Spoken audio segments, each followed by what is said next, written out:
Imagine you are standing naked on the frozen plains of Pleistocene Europe. You have no fur, no claws, and the wind is currently cutting through your skin like a jagged obsidian blade. This isn't just a bad day. This is the existential crisis that forced our ancestors to start wearing clothes. It wasn't a fashion choice. It wasn't about modesty. It was a biological emergency. The human body is essentially a tropical organism. We evolved on the hot, open savannas of Africa. Our skin is packed with eccrine sweat glands, perfect for dumping heat while running down gazelles in the equatorial sun. But remove that sun, add an ice age, and we are functionally defenseless. So, how did we go from hairless primates to the fashion-obsessed species we are today? The answer lies in lice. Yes, lice.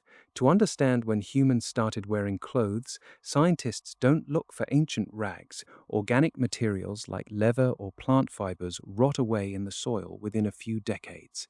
Instead, we look at the evolutionary divergence of the human body louse. We have two main types of lice that infest us, the head louse and the clothing louse. Head lice live on hair. They have specialized claws meant for gripping the circular cross-section of a human hair shaft. Clothing lice, however, are a different story. They are a genetic mutation of the head louse, and they evolved to live in the fibers of woven clothing. They lay their eggs in the seams of garments, not on the scalp. By analyzing the DNA of these two lice species, researchers at the University of Florida, led by geneticist David Reed, calculated exactly when the clothing louse branched off from its ancestor. The result? About 170,000 years ago. That is your anchor date. 170,000 years ago, early humans began wearing permanent, consistent layers of clothing. But why then? Think about the climate. 170,000 years ago, the Earth was in the grips of the penultimate glacial period. The ice sheets were expanding. Food sources were shifting.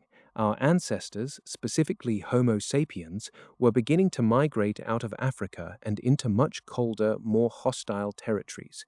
If you want to move into Europe or Northern Asia, you have two options: evolve thicker fur or steal it. Evolution takes hundreds of thousands of years. A scraper and a sharp flintstone take a weekend. But let's back up. Did we start wearing clothes even earlier? Some evidence suggests the first hominids might have used makeshift coverings as early as 800,000 years ago, potentially using simple animal hides to survive the cooling cycles of the Middle Pleistocene. But these were likely temporary, thrown together wraps. They weren't garments, they weren't tailored. Real clothing requires a technological leap. It requires needles. The earliest needles made of bone date back to about 40,000 to 50,000 years ago. These aren't just sharp sticks, they are fine-pointed tools with an eye carved into the end, designed for stitching together multiple pieces of hide. When you see a bone needle, you are looking at the invention of the parka. Without the needle, you are just wrapping yourself in a blanket. With a needle, you are creating an enclosure. You are trapping a layer of warm air between your skin and the leather. This is the difference between surviving a cold night and being able to walk across a frozen tundra to hunt megafauna. Think about the implications of this. Tailored clothing allowed us to inhabit environments that were fundamentally lethal to our physiology. It effectively gave us a portable, biological exterior. But there was a side effect. Clothing changed our bodies. Once we started covering ourselves, our skin color began to change. In Africa, our dark skin protected us from the intense ultraviolet radiation of the equator. But as we moved into northern latitudes with weaker sun, we faced a new problem: vitamin D deficiency. Light-colored skin is an evolutionary trade-off. It allows for the absorption of more sunlight, which is necessary to synthesize vitamin D in environments with limited light. So, in a weird, roundabout way, wearing clothes helped drive the human migration that eventually led to the diverse array of skin tones we see across the globe today. But let's look at the materials. What were they wearing? It wasn't just animal hides. We have evidence from the Tsutsuana cave in the Republic of Georgia, dating back 30,000 years, showing evidence of twisted, dyed flax fibers. This means they were weaving string. They were making textiles. They weren't just skinning rabbits, they were manufacturing fabrics. They were harvesting plants, boiling them, beating them, and twisting them into thread. This is the birth of the garment industry, and it happened long before civilization, cities, or agriculture. Why is this so important? Because clothing acts as a form of extended phenotype. Richard Dawkins coined the term extended phenotype to describe the artifacts that living organisms create, like a beaver's dam or a bird's nest, which are effectively external parts of their bodies. A beaver's dam is as much a part of its survival strategy as its teeth. For humans, clothing is our dam.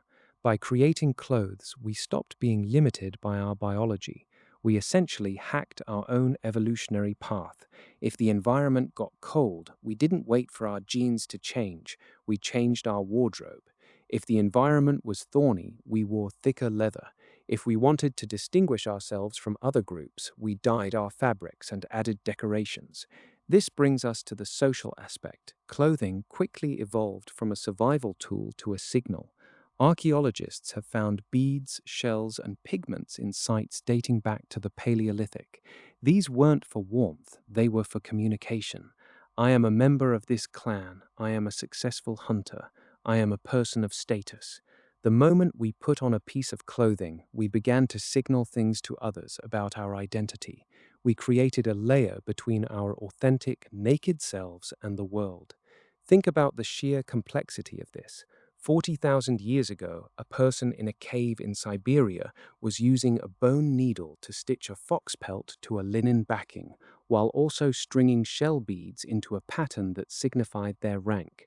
That is not just survival, that is culture. So why did we start wearing clothes?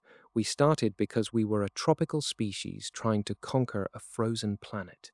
We were the hairless apes who refused to die when the ice came. But once we started, we didn't stop at mere survival. We used clothing to master the environment, to reshape our own physical appearance, and to build the social hierarchies that define our lives to this day. Today, we judge people by their shoes, their suits, their brands, and their style. We think of it as superficial, but that judgment is ancient. It is hardwired into our social survival mechanism.